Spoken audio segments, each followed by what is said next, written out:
बिल्कुल, ये liking disliking का मसला तो ये तो मुझे लगता है कि ये ऐसा हमारी रूट्स में बिल्ट इन है जिसको शायद बहुत टाइम लगेगा हमें निकालने के लिए। मगर मुशी भाई, जहाँ वर्कलोड मैनेजमेंट की बात लाला ने की है, बिल्कुल जो सारी जो इंटरनेशनल टीम्स हैं, जो ECB है, जो हम क्रिकेट ऑस्ट्रेलिया की बात करते हैं, क्रिकेट साउथ अफ्रीका की, वहाँ पे इस तरह की चीज़ें होती हैं। डाटा कोडिंग हमारे पास भी होना शुरू हो गई, हमारे प्लेयर्स को भी वो एक डिवाइस दी गई है जिस डिवाइस के तहत जो है डाटा कोडिंग होगी कि उन्होंने कितना काम किया नेट्स में और कितना काम किया ग्राउंड में। उसके बावजूद मैचेस खेलते हुए, नेट्स करते हुए, ट्रैवलिंग फटीग जो कि नहीं आती है, बट आंसरेबल जो है आपके उस हिसाब से भी कोचिंग स्टाफ होगा। और ये हमारे सिनारियो में would be the director that is answerable to that, the director of the team. Of course अगर मुझे कोई रिस्पॉन्सिबिलिटी दी गई है, मैं शाबाश लेने के लिए तो नहीं बैठा। कभी कभी मुझे क्रिटिसिज्म भी पता चलना चाहिए ना कि मैं क्या गलती कर रहा हूँ। हाँ। इसमें दो राय तो है कोई नहीं। अगर किसी चीज़ को, किसी बंदे को रिस्पॉन्सिबिलिटी दी जाती है, अच्छा मज़ेदारी की बात क्या है, जो हम ठीक करना चाहिए, ये ठीक करने की बातें कर रहे हैं, कोई पर्सनल बातें नहीं कर रहे हैं, अल्लाह की मेहरबानी से। अब मुझे बताया गया कि मुझे किसी चीज़ में रखा गया है, उसके ऊपर मुझे कॉन्सिक्वेंसेस का ही नहीं पता कि मुझे क्या कॉन्सिक्वेंसेस क्या हैं। मैंने अच्छा काम क्या किया है, अच्छा काम करने पे मुझे शाबाश नहीं मिलती और गलत काम करने पर मुझे क्रिटिसिज्म नहीं मिलता, तो फिर मैं पता क्या करता हूँ, फिर मैं नौकरी करने लग जाता हूँ। और जब बंदा नौकरी करता है वो डिफरेंस क्रिएट नहीं कर सकता। डिफरेंस क्रिएट करने के लिए आपको कॉन्सिक्वेंसेस और अच्छी चीज़ों का शाबाश देना चाहिए। एक बंदे ने अच्छा काम किया, उसको उसके इंसेंटिव होने चाहिए, एक बंदे ने नहीं किया। तो आपका जो पॉइंट है, तो जिस बंदे को जिस चीज़ पे आपने लगाया उससे पूछे ना कि what happened to Naseem Shah, we have to ask. मैं एक चेयरमैन की बात नहीं करूँगा, मैं उन दिनों में उन्होंने चेयरमैन साहब ने मुझे बुलाया तो उन्होंने कहा कि देखो ये बंदा जो हमने रखा है ना, इसने देखो आके ना बड़ी ज़बरदस्त किस्म की बात की है। मैंने कहा क्या बात की सर? उन्होंने कहा जी इसने बताया कि मिडिल ऑर्डर में हमारे बैट्समैनों को सिंगल नहीं आती और इनको चेंज नहीं करना आता स्ट्राइक। तो मैंने कहा सर, कहता है देखा ये आज तक मुझे ईमेल उसने भेजी है और मैंने कितना खुश हूँ कि हमने सही बंदा रखा है। मैंने चेयरमैन से साहब से पता क्या कहा, मैंने चेयरमैन साहब से कहा, मैंने कहा सर बिल्कुल ठीक कहा आपने, उसने ये बीमारी बताई है, ये बीमारी हमारे फैंस भी बता रहे हैं कि पाकिस्तान को सिंगलें नहीं आती, उसको हमने रखा है ठीक करने के लिए, उसको ये नहीं बताने के लिए कि इनके प्रॉब्लम डायग्नोसिस करो, इसको बताएं कि ये प्रॉब्लम है, इसको ठीक कैसे करना है, ये तो सब बता देंगे। सबसे बड़ा इशू ये है कि आपको जिन लोगों को पता है कि ये चीज़ें कैसे ठीक होनी चाहिए, उनको यूटिलाइज करना चाहिए। सो तो जो इस प्रोग्राम का करने का पॉइंट ऑफ व्यू है, पीपल शुड नो कि क्या काम कर रहे हैं, वो एक्सपर्ट हैं भी कि नहीं हैं। ये बहुत इंपॉर्टेंट है। जब हम कस करेंगे इंशाअल्लाह ताला हमारी क्रिकेट खड़ी हो जाएगी। So we are all set and all ready। यहाँ ख़त्म हुआ एशिया कप 2023 और वहाँ शुरू अब होगा ज़ोर का जोड़ वर्ल्ड कप 2023। यानी आप लोग जो है नेट प्रैक्टिस वगैरह अब ज़रूरत है, या सब वो कहते हैं ना जंग जो लगा हुआ होता है, वो रस्टीपन तो ख़त्म हो गया होगा एशिया कप के बाद से। आई थिंक वो भी ख़त्म हो गया। और कहते हैं ना वो फ्रेज़ हम तीनों ने बहुत इस्तेमाल किया है। yes. कौन सा? You sweat more in the nets, you will sweat less in the game। So हमें ये मीडिया के ऊपर आके ना अब ये प्रैक्टिस इतनी हो गई है ना कि आप पसीने हम बहा के आएंगे इंशाल्लाह ताला। और हमारा प्लान है वैसे, शाहिद का, मेरा, यूसुफ का प्लान है कि शो करने से पहले, आने से पहले हम 1 घंटा अपनी ट्रेनिंग करके आया करेंगे। जी लाला तैयार हैं? बिल्कुल ठीक कह रहे हैं मुशी भाई, बिल्कुल रेडी है जी, रेडी। काफ़ी एक्साइटमेंट रही है जी एशिया कप में, और बड़े ज़बरदस्त शोज़ रहे, लोगों से उनके सवालात भी लिए, उनको जवाबात दिए, उन्हें स्टूडियोज़ में भी बुलाया, गिफ्ट्स भी दिए, और इंशाल्लाह यही सारी चीज़ों को वर्ल्ड कप के अंदर भी करेंगे और ज़्यादा इंटरटेन करेंगे और लोगों को इंगेज करेंगे और अपने करीब करेंगे और उन्हें अपनी ज़िंदगी के मुतालिक और ज़िंदगी कैसी गुजारनी चाहिए, मुशी भाई और यूसुफ जैसे लोग बैठे हुए इंशाल्लाह काफ़ी इंजॉय करने का प्लान है हम सारे सबके साथ इंशाल्लाह। जी यूसुफ मोहम्मद, वैसे मुशी भाई, यूसुफ जो है वो सारा वर्ल्ड कप का शो इंग्लिश में करेगा। I think his vocabulary is so good. I mean, I learned a lot from him. इसका मतलब है आपका मतलब है कि नहीं करना। No, but Yusuf, you are very good यार। I mean ये देखे जी, इनमें देखे कोई बात नहीं है, जितने भी व्यूअर्स सुन रहे हैं इनमें सबसे अनएजुकेटेड तो मैं ही हूँ, अनपढ़ हूँ, मतलब मेरी इतनी कोई क्वालिफिकेशन नहीं है। पर अगर हमने सीखी है, जुबान सीखी है जाके बाहर अपने लोगों से, अपनी जो नहीं है हमारी mother tongue, but it's okay to make a mistake. मुझे इस गलती पे I think your vocabulary is so good. मैं खुद ये कहता हूँ कि इंग्लिश स्टेटस नहीं है लेकिन ज़रूरत है, इसमें कोई शक है। लेकिन नहीं सीखने की कोशिश की इसलिए नहीं सीख सके। मुशी भाई ने कोशिश की। No, you have to see you have to speak in English, Yusuf. Sometimes. Some, no, all the time, please. जब जरूरत पड़ती है, सामने गोरा आए तो मुश्किल है ना, मजबूरी है, बोलनी पड़ेगी। देखिए दो चीजें कर लेते समझ हैं। जाते हैं। एक हम यूसुफ क्या डील करते हैं कि ऑब्वियसली बहुत रिग्रेस होगा ये वर्ल्ड कप, ऑलमोस्ट कोई 45 डेज लॉन्ग वर्ल्ड कप यहाँ पे होगा और हम भी यहीं पे मौजूद होंगे।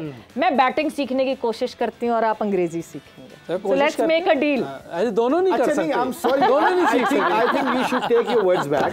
You should take your words back. क्या मतलब इंग्लिश सीखने की कोशिश करेंगे? He speaks very well. वो शर्मा रहे हैं ना? तो हम सीखने की कोशिश करेंगे इनसे। You know, like I think you know, उसकी इंग्लिश बहुत अच्छी है, बहुत अच्छी है, बस शर्माता है सिर्फ ये बस मुशी भाई की तरह अगर हमें आ जाए बोलना। हाँ। तो नहीं आती तो है, मैंने सुनी है वो तो ये है कि फ्लो चाहिए ना, वो फ्लो चाहिए थोड़ी सी। मुझे अक्सर लोग कहते हैं यार सवेरा मुशी भाई को इतनी इंग्लिश आती है, मुशी भाई से ऑरेंज या ब्लू या ग्रीन कलर की स्पेलिंग पूछो चलो।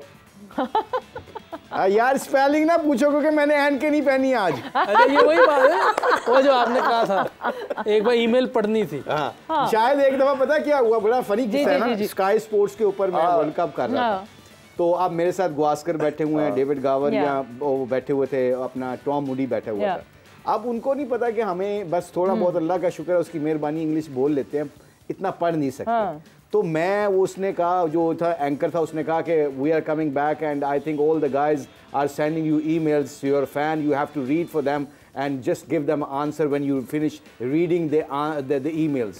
अब जब उसने ये कहा ना, मुझे समझ आ गई ये तो मुझे पढ़ना पड़ गया है। और वो ब्रेक पे गया, कहता after break I think all the emails will be in front of you guys. I will ask producer to send all the emails to you guys and you can read and give that answer to your fans. जब उन्होंने ये बात की ना तो break पे चल गया। अब मैं सूढ़ी में पड़ा हुआ हूँ, मैंने कहा क्या करूँ, मैं तो फंस गया हूँ, मुझसे नहीं पढ़ा जाएगा। तो जब ब्रेक के बाद वापस आया, उसने कहा welcome back to the show again. Okay फलां मूडी की बारी है, नेक्स्ट मैं बैठा था, कहता मुशी योर टर्न। अब मैंने क्या कहा, मैंने ईमेल पकड़ी, मैंने कहा Charles do me a favour, उसका नाम चार्ल्स कॉमन था। मैं कहा Charles do me a favour, कहता व्हाट? मैंने कहा I forgot my glasses today, can you read for me today? I will bring my glasses tomorrow. This is so cute. आपके हिसाब से क्या एक ये सजेशन है, क्या स्क्वाड होना चाहिए? तो पहला स्क्वाड जो हमारे स्क्रीन पे इस वक्त सामने आएगा, दैट इज मुशी भाई और यूसुफ ने मिलके ये स्क्वाड तैयार किया है, और क्या स्क्वाड है इनका वो बताएंगे। मुशी भाई ऐनक पहनी भी है? आई थिंक पहनी हुई है पर दूर बहुत है।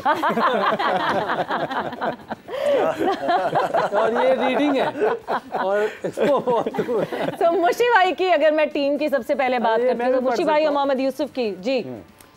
मुशी भाई ने जो टीम बनाई है वो इमामुल हक है, फ़खर जमान, बाबर आजम, रिजवान, साउद शकील, इफ्तिखार अहमद, नवाज, शादाब, शहनशाह अफरीदी, हारिस रऊफ, हसन अली, उसामा मीर, जमान खान, शान मसूद, अरशद इकबाल।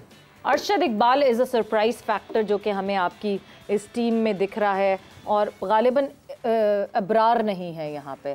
आपने जो स्पिनर्स अभी हमारे पास हैं, स्पिनर्स पे आप सैटिस्फाइड है क्या नाम कि ये स्पिनर्स होने चाहिए?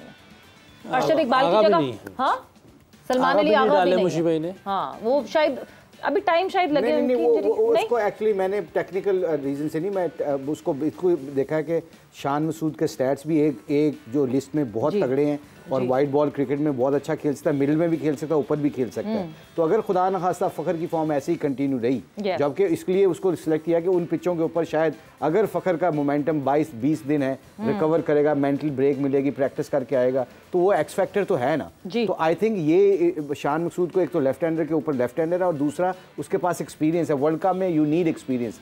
साउद शकील आपका आया, वो अच्छा खेलता है स्पिनर को, जैसे यूसुफ बताते हैं। अरशद इकबाल का एक जो मैंने डाला है उसके लिए लंबा है, और वो ला के पिच के अंदर ला के बॉल को मारता है, छोड़ता नहीं है। और उसकी वेरिएशन एंड के ओवर में यॉर्कर भी अच्छे मार लेता है, और इसके पास स्लो बाउंसर भी है।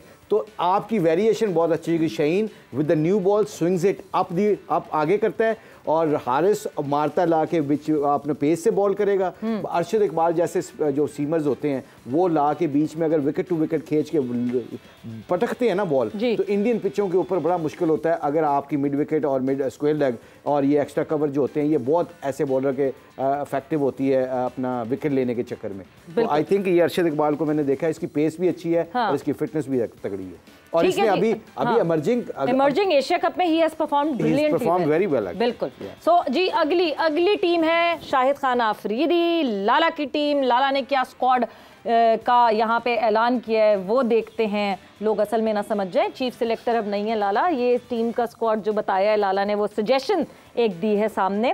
बाबर आजम है इसमें, फ़खर जमान, इमामुल हक, अब्दुल्ला शफीक, इफ्तिखार अहमद, मोहम्मद रिजवान, शादाब खान, सलमान अली आगा, सऊद शकील, उसामा मीर, इमाद वसीम, हारिस रऊफ, जमान खान, अरशद इकबाल, हसन अली अगर फिट होते हैं, और फिर शाहीन शाह आफरीदी। जी तो ये जो है ना, मतलब ये अरशद इकबाल या फिर हसन अली फिट, ये स्लैश में है ये दोनों। तो इमाद वसीम, लाला इमाद वसीम का नाम आपने यहाँ पे लिखा हुआ है।